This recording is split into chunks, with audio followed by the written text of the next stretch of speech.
2 దశాబ్దాల ఉత్కంఠకు తెరదించుతూ రజనీకాంత్ చేసిన ప్రకటన తమిళ రాజకీయాల తీరుతెన్నుల్ని మార్చేసేంత ప్రభావితమైంది.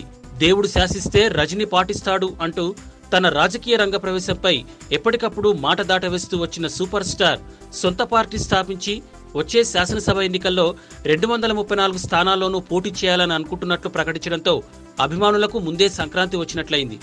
యుద్ధంలో విజయం సాధించేందుకు వీరత్వం మాత్రమే సరిపోదు, వ్యూహం ఉండాలి అని అభిమానులకు చెప్పుకొచ్చిన రజనీ నడుస్తున్న అవస్థపైన తాను ఆశిస్తోన్న మార్పు మీద తన మనోభావాల్ని వెల్లడించారు. ఏడాది కాలంలో రాష్ట్రంలో జరిగిన కొన్ని ఘటనలు తమిళులంతా సిగ్గుతో తలదించుకునేలా చేశాయని, ప్రజాస్వామిక పందాలో ప్రజలకు మంచి చేయడానికి తానిప్పుడు ముందుకు రాకపోతే ఆ అపరాధ భావన తనను జీవితాంతం వెంటాడుతుందన్న రజనీ తన రాజకీయ దృక్కోణాన్ని ఆవిష్కరించారు. తన మొదటి లక్ష్యం రాష్ట్రవ్యాప్తంగా ఉన్న వేల కొద్ది అభిమాన సంఘాలను క్రమబద్ధీకరించడమేనని, సొంత పనులు చక్కబెట్టుకునే కార్యకర్తల బలగం తనకు అవసరం లేదని, స్వచ్ఛంద సేవకుల సైన్యం తన వెంట నడవాలని సూచించారు.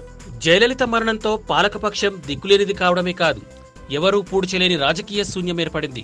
డీఎంకే అధ్యక్షుడు కరుణానిధి సైతం అంపశయ్యపై భీష్ముడిలా ఉండటంతో తమిళ రాజకీయాల భవిష్యత్తు ఆందోళనకరంగా మారింది.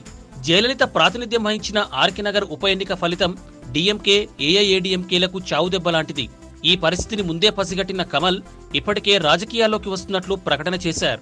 నిన్నటి వరకు బీజేపీతో జట్టు కడతాడేమో అని భావించిన ఆర్కే నగర్ ఉప ఎన్నికల ఫలితం తర్వాత తమిళనాడులో బీజేపీకి ఏమాత్రం ఆదరణ ఉందో రజనీకి అర్థమైపోయింది. అందుకే సింహం సింగిల్ గానే వస్తుందని క్లారిటీ ఇచ్చేశారు రజనీ. స్థానికేతరుడు అనే వివాదాలకు సమాధానంగా కర్ణాటకలో 23 ఏళ్ల పాటు ఉన్న తాను అంతకు రెట్టింపు కాలం తమిళనాట తమిళుడుగానే జీవిస్తున్నానని చెప్పుకొచ్చారు. రాష్ట్రం వదిలిపోమ్మంటే హిమాలయాలకే వెళ్తారన్న సూపర్ స్టార్ కు ఇక తిరిగేంటి? అయితే రాజకీయాల్లో ఎంట్రీ ఫిక్స్ అని అనౌన్స్ చేసినప్పుడు ఏం చెప్పాడో అదే ఫాలో అయితే సూపర్ స్టార్ పార్టీ సూపర్ హిట్టే. ఈ వీడియో మీకు నచ్చినట్టయితే లైక్ చేయండి, షేర్ చేయండి. మరిన్ని ఇంట్రెస్టింగ్ వీడియోస్ చూడడానికి మా ఛానల్ కు తప్పక సబ్స్క్రైబ్ అవ్వండి.